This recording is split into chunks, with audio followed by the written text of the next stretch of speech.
Okay, welcome class. This is a video on chemical reactions and reaction stoichiometry.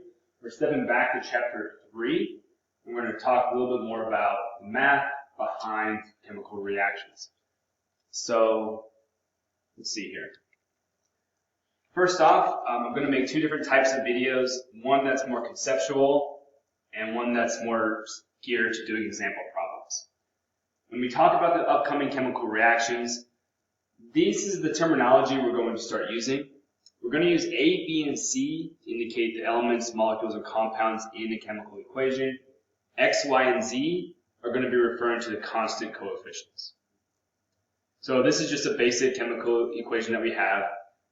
A plus B equals C with some constants to tell us different values of different things. One thing you have to remember is that the change in energy is going to be conserved across the yield sign. We're also going to have a change in mass that's going to be conserved across the yield sign. So this tells us two things. We cannot create or destroy energy, and we cannot create and destroy mass. So whatever mass we start off with on the reactant side, here's our reactants, and here's our products. The energy is going to be conserved as well as the mass. So this is a quick review for chemical equations. If you have any questions on this, you need to come find me before school or after class. So let's see here. Study of the mass relationships in chemistry is stoichiometry. Now, remember, we're talking about specifically mass relationships. Given the law of conservation of mass, it's going to apply here. We're not really referring to densities and volumes yet. We'll add that in later, but we're looking for masses. So we're looking for like amounts, the number of stuff, things of that nature. That's what we're looking at to find. So if given, X amount of A, how much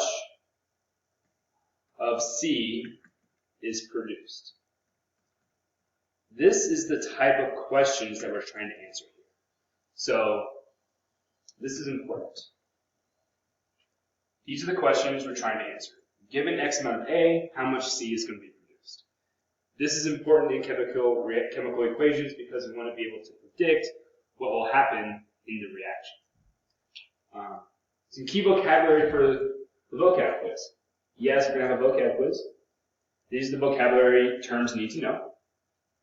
We will go through these throughout the PowerPoint and throughout class, work on them a lot, but we definitely will have a straight 10-question vocabulary quiz.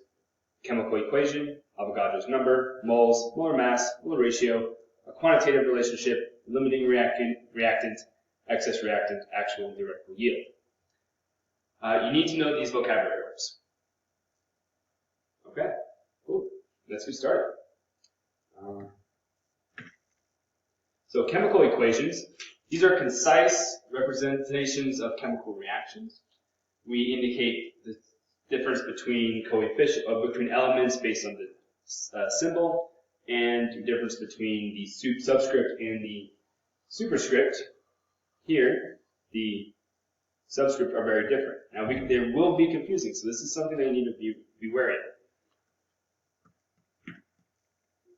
This indicates 4 hydrogen atoms, or two pairs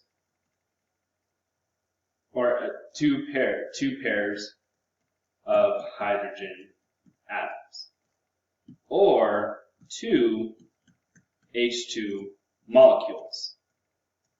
Now, this is a very common misunderstanding for students. It's very, very important that we recognize the difference between that this is distributed to indicate 4 total, and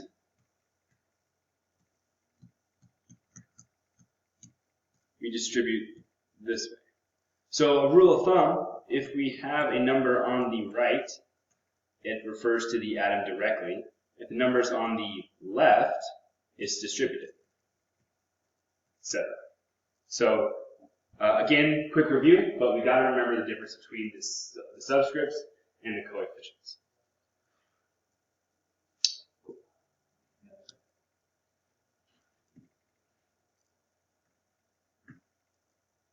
Avogadro's number. Avogadro's number indicates how many atoms or molecules are in one mole.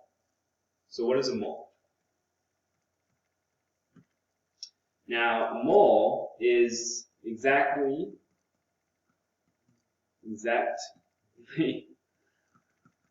like a dozen. So how do we use the word dozen? When we use the word dozen, we are referring to 12 items, as a dozen is equal to 12 items, whatever those are. Whether they're eggs, people, cars, whatever, items stands for anything. So when I say I have 3 dozen eggs, how many eggs is that? Well, I have in 1 dozen, I have 12 eggs. I multiply 3 times 12 and I get 36 eggs. This is the extent of our math.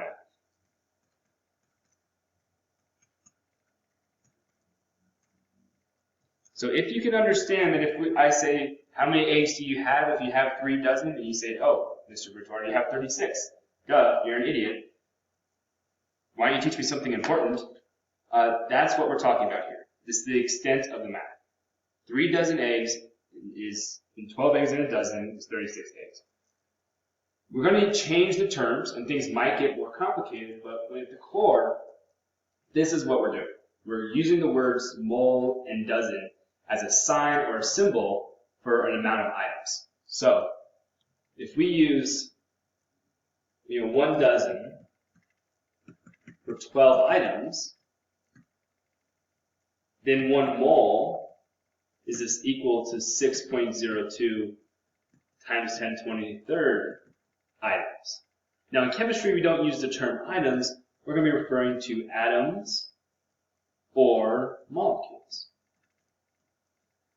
Molecules is a combination of atoms. So this is really, really important. This distinction we have to remember. Don't get too afraid of the word mole. It just means a dozen. It's not a thing. It's just an amount of stuff.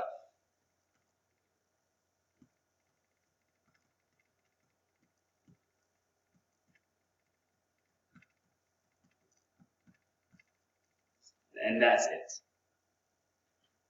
So if I have 1 mole and I have 6.02 times 10 to the 23rd, let's talk about that number real quick. This is Avogadro's number.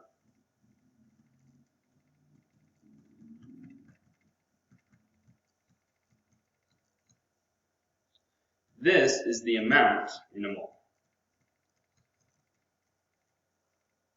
Now that's really, really important. That means if I have a mole of O2, I have this many molecules. If I have a mole of CO2, I have this many molecules. If I have a mole of xenon, I have this many molecules. If I have a mole of neon, I have this many molecules. If I have a mole of sodium, I have this many molecules. If I have a mole of calcium, I have this many molecules. Pretty much whatever I'm talking about, 1 mole is that many molecules. The same way, I can refer to a dozen for anything. I can have a dozen cars. I can have a dozen people. I can have a dozen whatever. It all refers to a specific amount of stuff.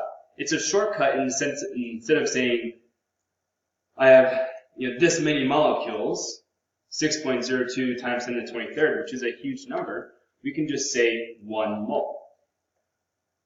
Just a shortcut. And that's the key of Avogadro's number. It refers to this many molecules in a mole, which is of anything. So what do we do when it comes to chemistry? According to the periodic table, the atomic mass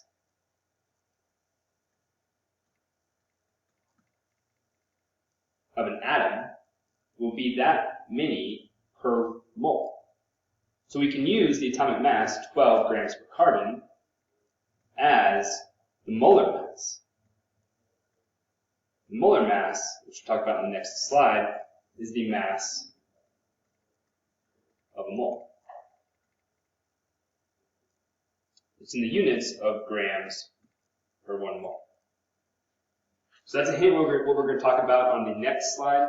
Or the next video. This video is going to be specifically about Avogadro's number and an introduction. So things to remember: Avogadro's number and the concept of a mole.